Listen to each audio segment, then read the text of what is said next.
Bismillahirrahmanirrahim. Alhamdulillahi rabbil alamin. Wassalatu wassalamu ala asyrafil anbiya'i wal mursalin Sayyidina wa maulana Muhammad wa ala alihi wa sahbihi ajma'in. Rabbi syrah li sadri wa yassir li amri wahlul 'uqdatam min lisani yafqahu qawli. Subhanaka la ilma lana illa ma 'allamtana innaka antal alimul hakim. Wala haula wala quwata illa billahil aliyyil azim. Halaman 138 juz kedua. Syahdan yang di bawah. Bismillahirrahmanirrahim. Qala al-muallifu rahimahullah wa nafa'ana bi'ulumihi wa asrarihi fid darain amin.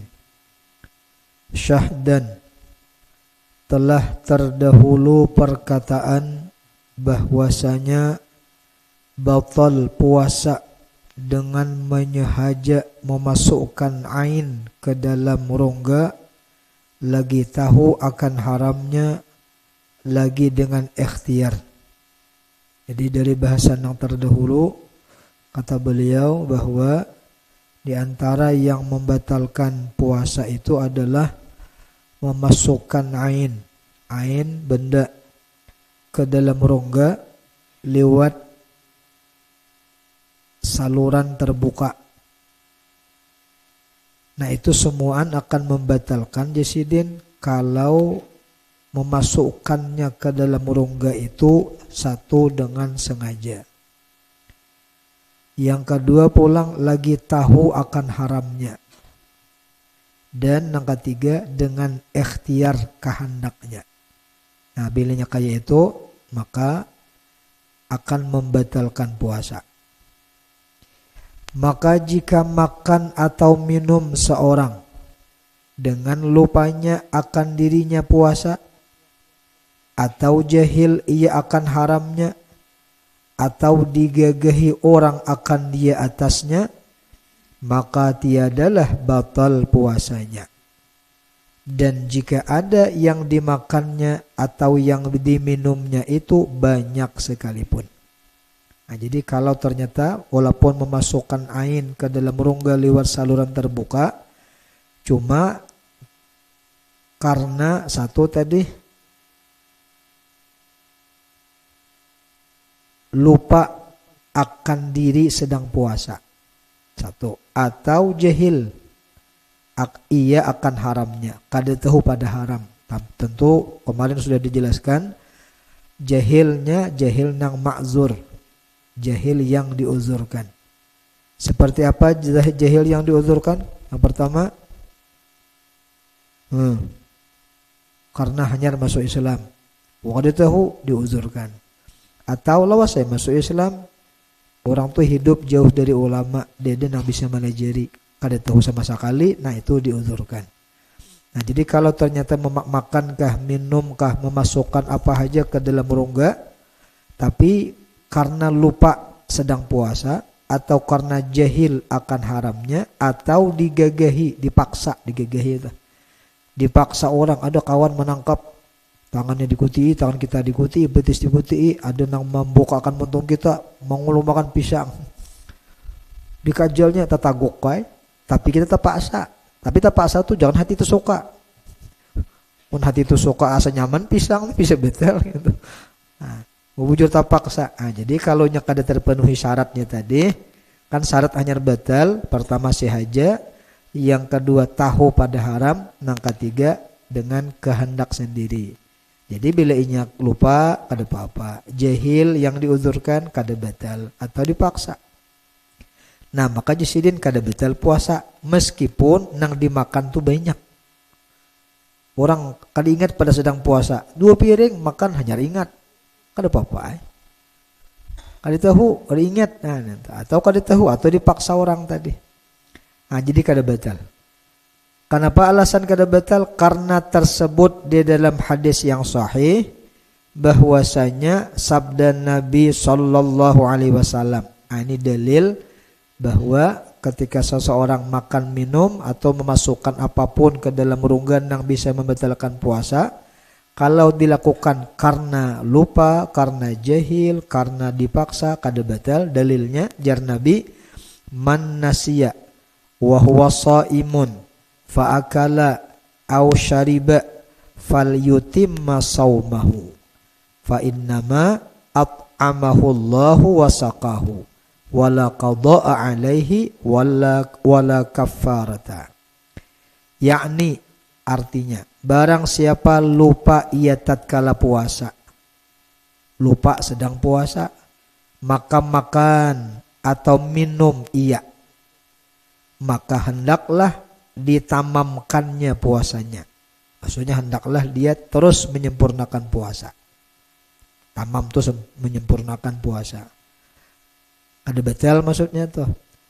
Lalu makan minum tuh apa kisahnya? Nang kada ingat tadi. Maka hanya saja Allah Ta'ala menganugerahi akan dia makanan dan minuman.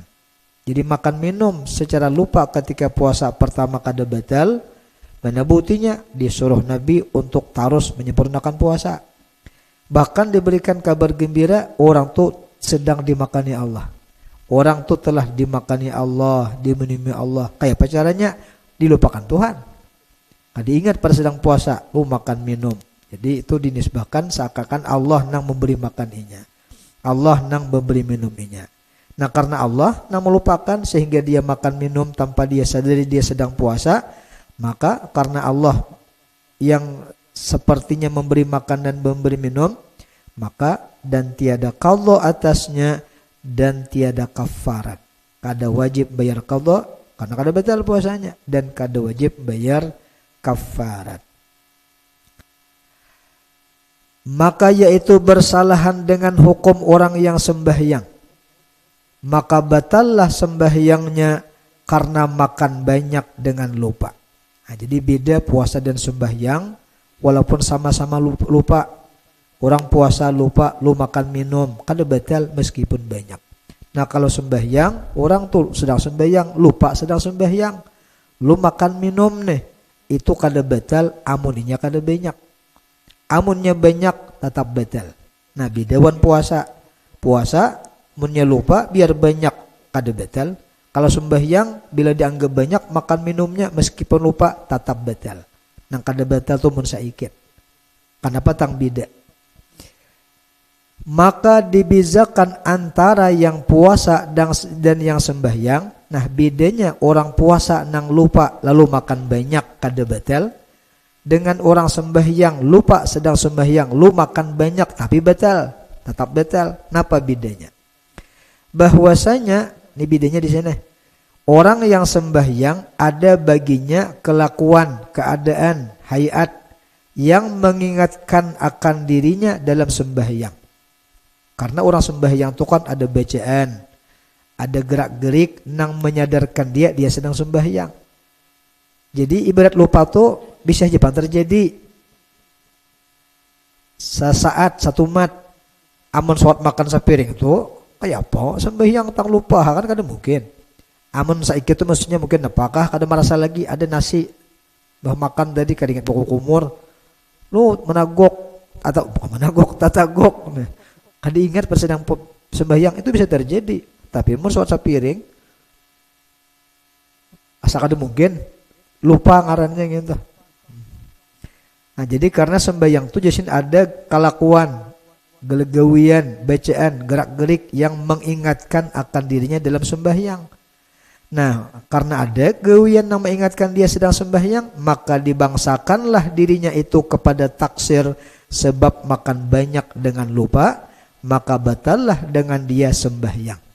Nah, jadi karena ada aja gerak-gerik yang mengingatkan dia sedang sembahyang, amun sawat makan tuh banyak walaupun lupa, itu disalahkan dirinya karena taksir, teledor dia. Kayak apa tang sawat kada ingat sedang sembahyang mun makan sawat banyak kayak itu. Akhirnya lu kada dimaafkan, lalu jadi batal.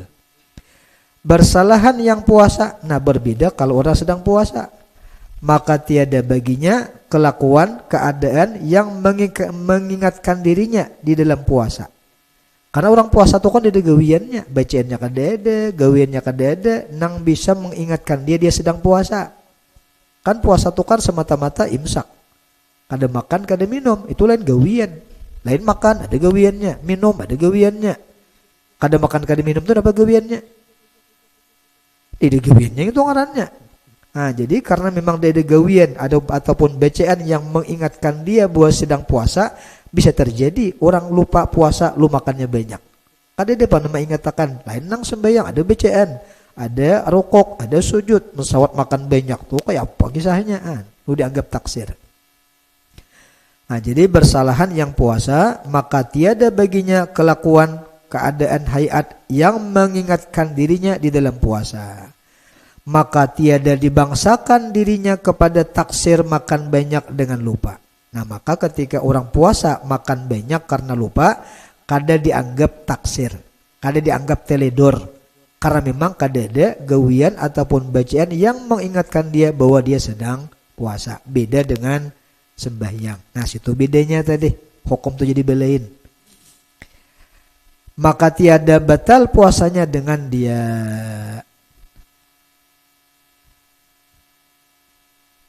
Nah, itu selesai. Dan seperti makan dan minum, kayak hukum makan, kayak hukum minum juga, tiap-tiap yang membatalkan puasa apabila dikerjakan dengan lupa, tiada batal puasa dengan dia, melainkan riddah. Nah, ini yang biar kada sadar pada riddah, tetap puasa akan jadi batal. Riddah itu kita murtad. Arti murtad itu melakukan sesuatu kah, mengucapkan sesuatu kah, meyakini sesuatu nang membikin dia terkeluar dari Islam. Lu disambit murtad, kada mesti pak murtad tuh beristilah masuk kafir, masuk Kristen. Itu nyata pang murtadnya. Kan ada hal-hal nang bisa membikin dia murtad, ucapan kah? Makanya kemarin ada kita belajar tuh bab riddah.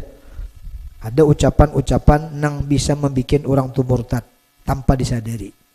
Nah, itu juga keyakinan-keyakinan, i'tikad hati itu ada yang bila diyakini bisa membuat orang murtad. Nah, itu juga ada tindakan-tindakan yang membuat orang murtad. Semalam ada orang nelipon, anu guru jemput betakon, napa aja bapak? Ada 2 orang nih bakal kancangan. Di sikong kalau kau nyambet, dedek di sikong kau nyambet. Jadi orang yang dituduh menyambat tadi untuk meyakinkan dia menyambat, dia nyaman aku menyambat, wani kafir. Nah, wani kafir tuh. Artinya bila aku bujur nyambat, aku siap kafir. Nah, itu hukumnya kafir kan dah guru. Kasih itu menta'aliknya. Artinya bila aku ini nyambat, kita bisa lu kakanakan rajin, kakanakan jepang itu loh. Wani kafir, jadi wani jangan itu kakanakan itu. Sudah Tuhan jangan lagi. Itu risikonya ganal. Itu murtad kakada kah? Karena mentaklik sesuatu bila inya kada bujur, wani kafir. Siap kafir. Kafir kakadakah? Aduh, dipang mau memastikan. Bersyarat kayak itu, cuma itu membahayakan dia juga. Karena kada boleh kita berangan-angan kafir kan, dia boleh. Berhayal hendak jadi kafir jangan. Selain mun sekadar lintasan hati, gangguan syaitan kada apa-apa gitu. Namun kita berazam, aku aja hendak masuk Kristen, itu langsung kafir hukumnya. Langsung murtad. Nah, jadi guru aja masalahnya kalau itu misalnya murtad, maka orang tuh kan bebinian. Ada si bini. Itu kan otomatis ketika suaminya murtad, lalu pernikahannya jadi terpisah. Modelnya itu kan karena nang bini Islam masih, nah laki murtad sudah keluar dari Islam. Itu kalau hendak berkumpulan kayak apa guru jar nikah beesya kah? Nikah beesya kah? Anu tuh. Baru batakonnya kita tabat murtad tang ini. Jadi aja bapak, kalaupun misalnya orang tadi murtad gara-gara ucapannya tadi terkeluar dari Islam, untuk urusan dengan istri itu dalam mazhab kita Syafi'i, ya memang secara hukum kan ketika dia sudah murtad, dia sudah keluar dari Islam, sementara istrinya tetap dalam keadaan Islam. Itu dalam mazhab kita Syafi'i belum dianggap pasah kecuali setelah habis masa iddah dan dia akan kembali kepada Islam. Ini dalam mazhab kita Syafi'i. Artinya bila orang tadi nih tak ucap napakah yang membuat dia murtad tanpa disadarinya. Tapi ketika ternyata seterusnya ada mengucapkan 2 kalimat syahadat, maka otomatis dia kembali kepada Islam dan pernikahannya pun tetap berlangsung. Kada perlu diasai, kada perlu nikah beesek. Nah, cuma risikonya ketika seseorang tuh dihukumkan murtad karena gara-gara ucapan, gara-gara napakah yang membuat dia murtad tuh. Resikonya semua amal yang telah dia kerjakan dari balik pahalanya hilang. Pahalanya hilang. Jadi kembalinya dia kepada Islam kembali itu kadang mengembalikan pahala lagi. Cuma amalnya tetap ada wajib diqadha. Belain wan mazhab Abu Hanifah itu lebih keras Sidin. Nah, jadi maknanya belaunya kembali ke Islam itu nikahnya tetap dilanjutkan. Kada usah nikah biasa. Kecuali kalau orang tadi murtad misalnya ternyata habis masa iddah istri kada je boleh ke Islam, habis masa iddah, nah itu bujur-bujur perkawinannya telah selesai. Amu hendak juga boleh ke Islam, lu hendak kawin hendak berkumpulan biasa lawan bini tadi, itu nikah biasa. Ada orang bertakun kayak itu. Cuma guru jar pulang nih kayak pemasuk Islamnya. Jadi betul masuk Islamnya ketika dia ada mengucapkan 2 kalimat syahadat secara otomatis dia masuk Islam. Misal tadi orang tak ucap nama bikin murtad tadi nih. Mungkin dia kada sadar sedang murtad. Lalu misalnya pas waktu sembahyang tiba sembahyang ainya. Kan dalam sembahyang tuh ada kalau guru 2 kalimat syahadat. Gimana bandak? Hah? Di tahiyat, tasyahud awal ada, syahadat lu tasyahud akhir ada. Jadi itu kayak apa gitu? Salah sembahyangnya. Jadi bapak ketika dia bertasyahud dengan otomatis dia kembali ke Islam. Cuma sembahyangnya kada sah. Karena batang kada sah. Hah? Karena dari awal dia belum kembali ke Islam. Jadi syahadatnya sah, kembali ke Islam, cuma sembahyang diulangi biasa. Jadi orang tadi, ayo, jadi masuk Islam pulang jadinya lah guru lah baca ulum kasadat ya. Dikira ulunnya harus beristilah pang besilat kalau kalimat syahadat itu. Ada kan kayak dipikir kayak itu loh kisah orang azan tuh. Ada orang kafir azan. Orang kafir nih suara bagus. Adalah orang kafir suara bagus. Menyakain loh kok. Lo dia tertarik dengan azan nih belajar tapi orangnya kada Islam belum. Imbah dilajari bisa nih lo azan. Azan tuh kan ada 2 kalimat syahadat tuh. Ada kalau asyhadu alla ilaha illallah, asyhadu anna rasulullah. Maka secara hukum dia pikir orang kafir tadi jadi Islam. Cuma azannya kada sah. Kenapa tak kada sah? Ya tadi kisah karena dari awal dia bukan seorang muslim. Allahu akbarnya kada sah. No kok karena belum Islam. Ketika 2 kalimat syahadat nah nyar masuk Islam. Cuma azannya kada sah. Diulangi biasa mun hendak azan bebujuran gitu.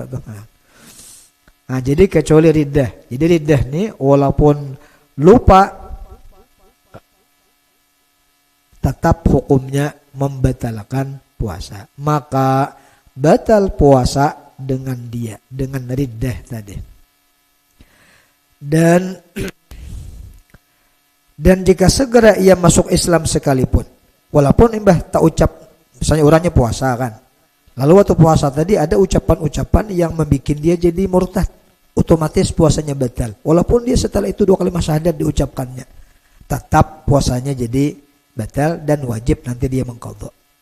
Jadi karena ada keputus syarat sah puasa putus. Kenapa syarat puasa? Islam. Jadi syarat putus satu mat. Lupa syahadat kan nyambung lagi.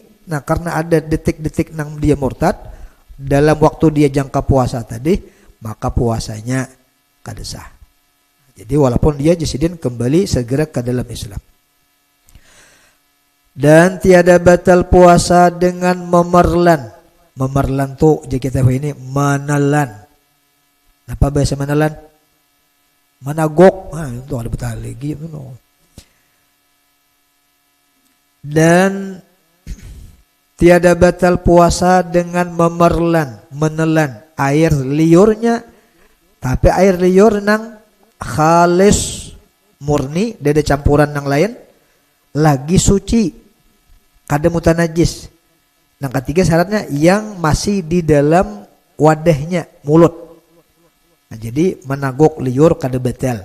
Asal 3 syaratnya. Pertama, liurnya khalis. Arti khalis kada bercampur dengan sesuatu yang lain. Yang kedua suci, maksudnya kada mutanajis. Yang ketiga, liurna ditaguk masih dalam wadahnya. Napa wadah liur? Mulut. Nah, itu. Kada betel. Coba kan ini betel. Hari mau beliuran, makanya sapi itu loh. Sapi itu kan beliuran loh kok. Kenapa tang sapi itu beliuran? Karena sapi itu bisa beludah. Adanya nyaman kada naguk liur. Nah, jadi kada betel naguk liur, tapi syaratnya 3 tadi. Dan jikalau dihimpunkannya hingga banyak, kada ditaguk liur ni kupulakan lu dimutung sampai mahibak mutung lawan liur. Lalu diparlannya sekalipun. Nah, jadi dan jika lau dihimpunkannya hingga banyak lalu diparlannya sekalipun, tetap kada batal puasa. Nah, coba ini. Malaran nyemokainya kan itu loh kok. Ditang di situ juga. Kada manganyangakan aja. Baik, cuma syarat 3 tadi. Liurnya liur khalis, murni tidak ada campuran dengan yang lain. Yang kedua suci, yang ketiga masih di dalam wadahnya yaitu mulut. Nah, lalu maka keluar dengan kata air liurnya. Jadi kan tadi yang membatalkan tuh bila yang kada batal tuh bila menaguk air liurnya. Berarti sini 4 kaitnya. Air liur sendiri, mau liur orang lain kan. Yang kedua aliur saurang tadi khalis, ada di campuran, suci dan dalam mulut. 4 syaratnya tadi hanya kada batal. Nah, jasidin maka keluar dengan kata air liurnya, menelan air liur orang lain. Batallah puasanya dengan dia. Naguk liur orang lain nih batal puasa. Nunggu orang bang. 1. Dan keluar dengan kata air liurnya yang khalis pulang. Kan tadi syarat yang kada batal tuh bila airnya khalis murni ada di campuran. Nah, keluar kada masuk memerlan air liurnya yang tercampur suatu yang suci. Artinya kada murni air liur, ada campuran nang suci ini. Contoh nang dicontohkan sidin, seperti memintal ia akan benang yang bernila. Orang tadi memintal benang, tapi benangnya ini bawantik, dicolok ke warna, dicolok ke kasumba. Jadi dia memintal akan benang yang bernila dengan mulutnya. Kan kita bisa lo manu jarum tuh nah. Kan filsuf ngalih dicucuk hanya kita baik dikocop seikat supaya kawa dimasukkan ke luang jarum. Cuma benang ini benang na berwarna. Maka tercampur air liurnya dengan nila benang itu. Lalu akhirnya tanggal warna benang tadi masuk ke liur kita. Lalu diparlannya, lalu ditelannya liur nang bercampur warna nang ada di benang tadi. Maka batallah puasanya dengan dia karena sebab bercampur jadilah seperti air liur orang lain, air liur asing ajnabi. Nah, itu kalau memang ada warnanya, mau ada warnanya kan ada apa-apa. Dan keluar dengan kata air liur yang suci, kan nang kada batal tadi air liur nang suci. Nah, keluar kada termasuk dengan kata-kata air liur yang suci, yaitu memerlan air liur yang kena najis dengan darah atau lainnya. Dan jika tiada kelihatan warna darah sebab diludahkannya beberapa kali sekalipun, maka batal puasanya karena air liur itu sebab kena najis jadilah seperti suatu ain yang lain. Nah, jadi kayak itu juga kalau depan bercampur dengan benda liur kita cuma mutanajis. Kenapa tak mutanajis? Karena mulut kita mungkin berdarah atau apa sebabnya. Walaupun kita sudah ludahkan, sudah darah tadi, kita lihat warnanya bening sudah ludah kita tuh. Karena kita ludahkan nang darah tadi, tapi mulut kada dibasuh. Nah, maka mulut ini berarti mutanajis. Air yang berada di mulut, di wadah nang mutanajis, maka akan ikut juga jadi air liur mutanajis. Air mutanajis hukumnya seperti benda asing. Maka bila kita telan, maka akan batal puasa kita. Nah, jadi bila gusi berdarah karena apakah atau muntah, muak. Kan bisa kan busnya mineka muak atau di motor nih. Waktu Ramadan atau waktu puasa muak, itu bila kita muntah, kalau kada sengaja untuk muntahnya kada batal. Kan muntah nang batal tuh bila muntah nang disengaja. Kalau memang terkalahkan oleh muntah ya kada batal. Cuma muntah itu kan najis. Maka bila imbah muntah mesti muntung dibasuh, dikokomuri supaya mulut kita jadi bersih, jadi suci. Sehingga ketika mulut suci, air liur nang berada di mulut nang suci tetap suci. Tapi kalau kada kita basuh, ludahkan aja muntahnya misalnya nih. Akhirnya bersih dah. Tetap mulut kita masih hukum mutanajis, sehingga air liur nang berada di mulut mutanajis akan juga jadi air liur mutanajis, ditaguk batal. Nah, itu syarat yang berikutnya. Dan keluar dengan kata air liur di dalam mulutnya. Kan amun air liur masih dalam wadahnya mulut, ditaguk kada batal. Nah, keluar dengan kata-kata ini kada masuk, yaitu memerlan air liurnya yang telah keluar daripada mulutnya, jikalau pada zahir bibirnya sekalipun. Bila sudah keluar pada muntung, berarti keluar dari wadahnya. Keluarnya liur dari muntung berarti orang asing. Taguk biasa, betul. Guring taliur. Nara khutbah nih, bang, titik. Ada nama gara, oh aja. Lagi mau kada bahasa aja, ada bapak mau kada ingat. Non bahasa aja betul. Jadi liur nang sudah anu tuh buang lagi, jangan nang di tarik ke dalam lagi, betul gitu. Bahkan ada nih, lu kan kita kadang manu benang nih kan dikucup. Hanya kan ada mujel tambus nih. Kucup saya pulang sementara ada liurnya sini. Itu mau ditaguk betul. Karena sudah keluar daripada mulut tadi. Nah, itu. Jadi hati itu bakal kucup-kucup, lo binanang. Tataguk BBC. Nah, jadi presiden dan keluar dengan kata air liur di dalam mulutnya, yaitu memerlan air liurnya yang telah keluar daripada mulutnya jikalau pada zahir bibirnya sekalipun. Atau, ini kisah beberapa tadi nih. Atau seperti dibasahinya benang atau sugi. Apa sugi? Siwak. Tiba siwak belum puasa loh. Maka siwak iba dibasuh, bajunya masih ada. Diletakkan ditaguk, bajunya betul. Atau seperti dibasahinya benang atau sugi, siwak nih, dengan air liurnya atau dengan air nang dilayan nih.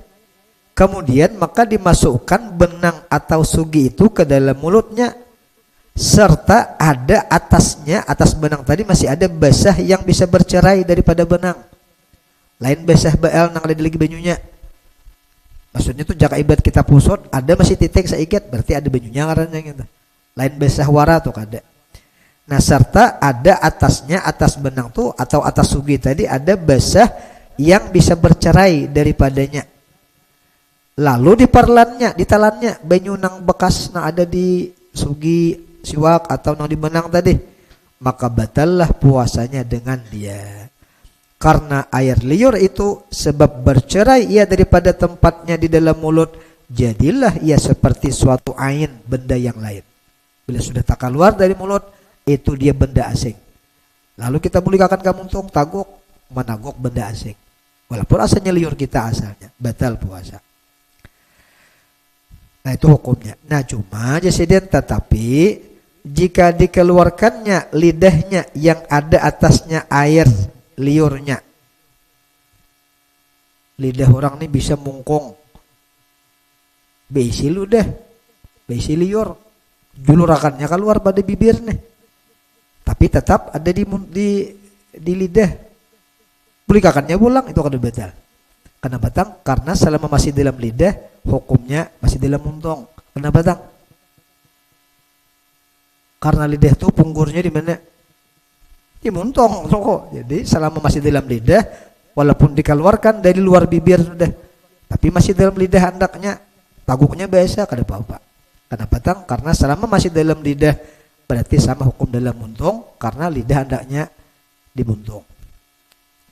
Nah, jadi sini tetapi jika dikeluarkannya lidahnya, maksud dikeluarkan tuh dijulurkannya lidahnya, yang ada atasnya, atas lidah tadi ada air liurnya, kemudian maka dimasukkannya pula lidahnya, lu ditarik biasa ke dalam, lalu diperlannya air liur yang di atas lidah tadi, maka tiadalah batal puasanya, karena lidah itu barang betapa dibolak-baliknya atau diulur-ulurkannya tetap dibilangkan, dihitung ia di dalam mulut juga.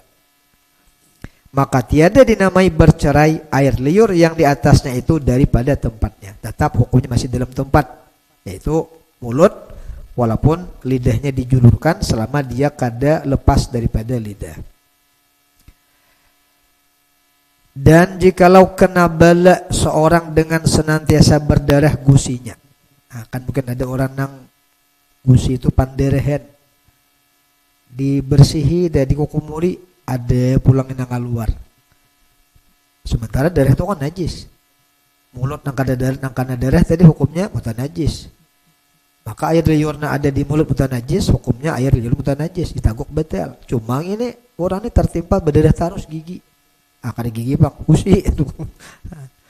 Kayak bang ini jar diludahkan, dibebersih, dikukumuri, ada pulang. Udah bawa kumurai, kok sok lu kahilar bawa benyu.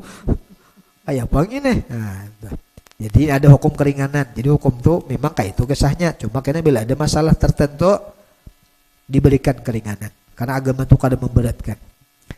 Jikalau kena bala seorang dengan senantiasa berdarah gusinya atau galibnya, maksudnya kalau tadi kan senantiasa berdarah terus, kalau galib tuh selalunya rancak banget berdarah. Nah, kayak apa ukurannya? Sekira-kira sukar, sulit memeliharakan daripadanya. Alih memeliharakan daripada darah ada harus. Rancak ada. Maka yaitu dimaafkan. Nah, dimaafkan aja. Soalnya lapah ini pokok umur terus. Maka yaitu dimaafkan dan memadai meludahkan dia, ganti membasuh dia. Nah, jadi sebagai ganti kokumur cukup ludahkan aja. Ludahkan. Jadi kalau memang asa bersih taguk hal lagi. Kadang mau kumur, abang ini ada pulang keluar. Nah, memang kayak itu kasusnya, mulai sekali-kali aja. Nah, jadi jasidin dan memadai meludahkan dia, ganti membasuh dia. Dan tiada diberati akan dia membasuh dia pada tiap-tiap ketika. Jadi kada ditaklidnya oleh agama, kada dibebani dia untuk selalu membasuh mulut setiap saat. Kada, kalau sudah kayak itu kasusnya nih. Dan dimaafkan bekas darah yang bercampur dengan air liurnya. Masalah, jikalau seseorang memerlan setengah benang pada malam hingga sampai ia ke dalam perutnya dan setengahnya pada zahir mulutnya, lalu pajarlah dengan hal yang demikian itu. Maksudnya kayak ini, sebelum terbit pajar, rupanya makan nasi bakamuh benang. Ini supaya ada kisah ini nih. Walaupun jarang banget terjadi, bukan mustahil, jarang terjadi. Waktu makan naguk nasi rupanya benang tadi panjang. Patagok saparu, menjulur saparu. Pas waktu ini belum salat tahajud, bang orang subuh, alarm berbunyi. Nah, apa ini kisahnya? Kan orang ini serba salah, ditarik betul. Karena betang betul. Karena dianggap muntah saja. Ditagok makin betul. Dihatakan gas panjang sampai berbuka uluran. Kada kau dihatakan dia juga. Masalahnya amun dihatakan sampai yang subuh kada sah.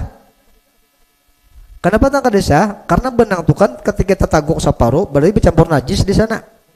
Sementara benang itu kan bersambung sampai keluar. Ujungnya di luar. Sambiang dan kain ini kada sah karena membuat najis. Ditagok betul puasa, dijuhut betul puasa. Kali ditagok, kali dijuhut betul sambiang. Kayak apa ini kisahnya? Kita baca dulu. Jangan bingung ada bacanya. Ini kalau terjadi, hanya hukum tuh bila ada hukum, jadi berapa contohnya diulah walaupun alih melihat atau mencari terjadinya. Kita ulang, jikalau seseorang menelan setengah benang pada malam, maksud malam itu sebelum terbit fajar, sebelum subuh, hingga sampai ia ke dalam perutnya, benang-benang ditagok tadi, sebagiannya sampai ke perut dan setengahnya, sebagian sambungan benangnya pada zahir mulut, masih di luar mulut. Lalu fajarlah, nah, maksudnya terbitlah fajar dengan hal yang demikian itu. Di ketika itu pas terbit fajar, urangnya kayak itu di benang saparuh ke dalam, saparuh di luar. Padahal ia puasa. Nah, maka jika diperlannya akan yang pada had zahir itu, amunang di luar kita telan ke dalam makan, atau dihunusnya itu dicabutnya setengahnya yang pada had batin, yang di dalam kita cabut, tarik sekali, batallah puasanya dengan dia. Ditelan batal, dicabut batal, karena sudah terbit fajar bang nih. Dan jika dibiarkannya akan yang pada had zahir itu, mau dibiarkan bang, ditagukkan, ditarik ada, tiadalah sah sembahyangnya dengan dia. Sembahyang subuh kada sah kayaknya. Karena batang kada sah karena sambungan tali berhubung ke parut, di parut banyak najis, lalu dianggap membawa najis. Nah kayak apa ini solusinya? Nah jadi jasidin, maka jalan yang menghasilkan sah sembahyang supaya kau sembahyang subuh dan puasanya sah pulang puasa, hendaklah dihunus, dicabut akan dia oleh orang lain pada ketika lalainya, ketika dia kada sadar, ketika lengah ada kawan nang jutakan, mau jutakan hak, padahal disuruh jujur. Jadi ketika memang dijuhud oleh orang lain dan menjuhudnya ketika orang tadi kada sadar, kan kada batal puasanya, lalu kau sembahyang. Nah, itu caranya ada hukum. Hendaklah dihunus, dicabut akan dia oleh orang lain pada ketika lalainya. Kenapa tang? Dari karena jika dihunus, dicabut orang akan dia pada ketika tiada ia lalai, ketika sadar, cabut akan jadi orang cabut, nya sadar saja, dan dapat ia menolakkan orang yang menghunus dan kau haji menyembah orang menarik, biarakannya maka tiada ditolakkannya kan dia, dibiarakannya orang tadi menarik, padanya sadar saja, batallah puasanya dengan dia. Karena walaupun orang menarik, dia sadar, dibiarakannya sama hukumnya seorang menarik ngarannya gitu.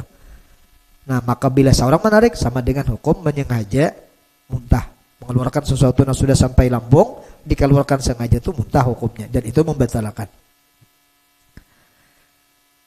Dan jika tiada ada orang yang menghunus dia seperti demikian itu, ternyata dia orang yang menarikakan, sementara kita kan sembahyang subuh nih, atau ada yang menarikakan, cuma kita kada mau lalai, sadar terus.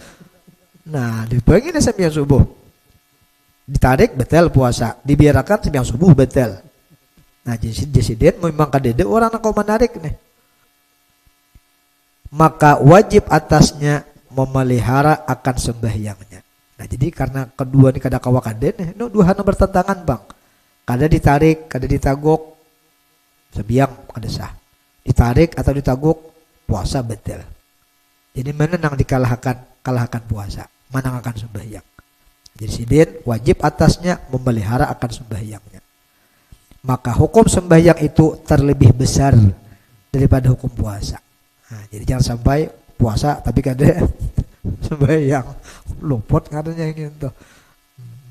Adalah orang puasa kada sembahyang, mungkin ada, kayaknya tuh mungkin. Tapi orang tuh penyembahyang tidak ada puasa, bersih aja nih asa kada ada kayaknya tuh. Amun orang tuh kecuali mana kada uzur nih. Nah, amun orang pemuasa kada sembahyang bisa ada terjadi. Karena dianggapnya kada puasa tuh aib benar. Padahal kan sembahyang tuh banyak aibnya. Atau kakan-kakan bisa juga. Kadang-kadang kan kita tuh sapalih kuitan bila anak tahan puasa himo. Kada sembahyang ranah ya, ini luput kuitan ngarannya. Anak tuh dikikisahkan, dibebanggakan, anakku tuh 6 tahun tahan puasa. Anak matinya, kuitan maksa kuitan bana viral. Kuitan terkenal. Ada dah kayak tuh. Jadi kemarin sudah kita katakan kan bahwa anak itu hanya disuruh untuk melaksanakan kewajiban bila umurnya 7 tahun. Untuk puasa itu pun muninya tahan. Munnya tahan jangan dipaksa. Kena traumanya. Jere ngalih urusan yang ini. Lain kita nang Tuhan ini kan tatahan dia puasa. Kalau lah masih mengatakan masa kanak behari itu puasa. Nyaman lah puasa masa kanak. Kadinya nyaman tak ampar. Nang Tuhan ini ada apa? Ini kok koreng-koreng. Makan banyak. Kanak-kanak kan paparutannya halus. Ada sebanyak orang Tuhan ini makan dulu. Kalau di samping kita nang Tuhan ini tenaga kuat. Jadi jangan sampai bangga anak puasa tegar sembahyang. Nah itu luput keadaannya.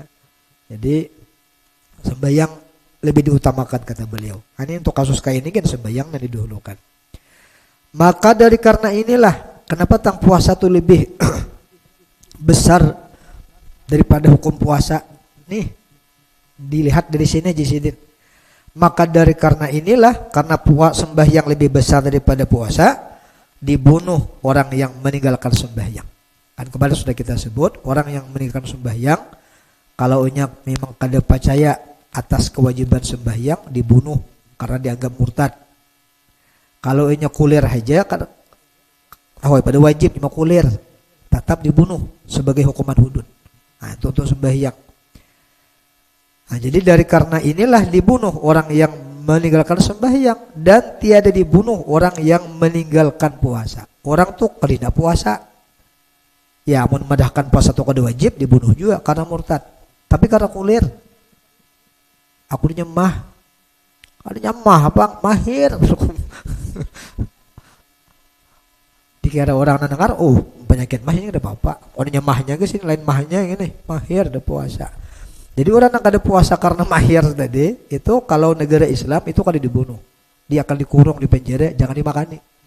Jangan diminumi mulai subuh sampai maghrib juga. Terserah muai kau nak puasa-puasa nak ada itu sama pada lapar loh. Muka itu kan berpikir mun orang sehat berpikir mu sama pada lapar tinggal berniat lagi jadi puasa. Kan membedakan antara lapar dengan puasa tuh di niat aja. Bila berniat laparnya jadi puasa, bila kada berniat ya lapar wara. Nah itu solusinya kada dibunuh kan dek. Dikira mun kayak itu tuh milih napainya. Tetap jangan tidak puasa, suaramu aja kita tetap baik kami kada makan nih. Nah, bisa mati tahu rasa mati dalam keadaan maksiat jadinya. Dan lagi sembahyang pulang tiada harus meninggalkan dia sebab uzur. Nah sembahyang tuh apapun uzur gering gandang apakah selama akal masih sehat tetap wajib. Sakit nang kayak apakah, parah nang kayak apakah, amun masih akal tu jalan tetap wajib sembahyang. Paling kada sembahyang dengan mengalirkan rukun-rukunnya lewat hati paling kada. Nah itu untuk sembahyang kan ada istilah uzurnya. Dan harus dan boleh meninggalkan puasa sebab uzur. Nah sementara kalau puasa boleh kada puasa karena sakit yang sangat menyusahkan puasa. Kalau sembahyang dia ada uzurnya, sakit gin kada uzur kada ingin dah. Tetapi wajib sembahyang paling kada sembahyang menghormati waktu tadi. Maka apabila wajib atasnya memeliharakan sembahyangnya, wajib atasnya antara dua. Kan mesti kita batalkan puasa. Antara dua tadi, antara benang yang kita tarik atau kita taguk. Jadi amun kita harus membatalkan puasa, caranya bagus kayak apa? Ditarik ditaguk kah? Hah? Tarik taguk. Hah? Ditaguk. Makan benang kerja mati ya. Kenapa tak ditaguk? Soalnya mutung kita jangan benajis. Karena mau kita tarik, otomatis benang-nang di depan itu kan jadi benajis tuh. Lalu mulut kita benajis. Pokok kumur pulang salang. Mau ditaguk, perlu ke pokok kumur. Udah pokok kumur. Sampai ke situ ulama meneliti cara bebetel tuh kayak apa caranya? Tarik ke taguk kah? Jadi kita barang aja sebetel ha. Kadang kayak itu. Ada cara yang terbagus supaya kadang alih. Nah, coba kita baca. Nah, jadi sin maka apabila wajib atasnya memeliharakan sembahyangnya kan wajib menjaga sembahyang. Arah puasa dibatalkan. Nah, maka cara membatalkannya wajib atasnya tasarah menghunus dia mencabut boleh supaya batal puasanya jangan kau sembahyang atau memerlan dia. Kemudian maka dikabulnya puasanya. Nah, cuma aja sedin seyogianya diparlannya. Jadi kalau dihunus bisa, ditagok bisa supaya kawas sembayang, cuma puasa kena dikaldok, cuma seyuknya diperlannya dan jangan dihunusnya, jangan ditarik. Tujuannya supaya tiada kena najis mulutnya. Karena benang nanti dalam perut kan ditarik, tak muntung ya muntung jadi najis. Oh, ada tahi memang jadi kali. Nyaman kata makan tahi itu loh.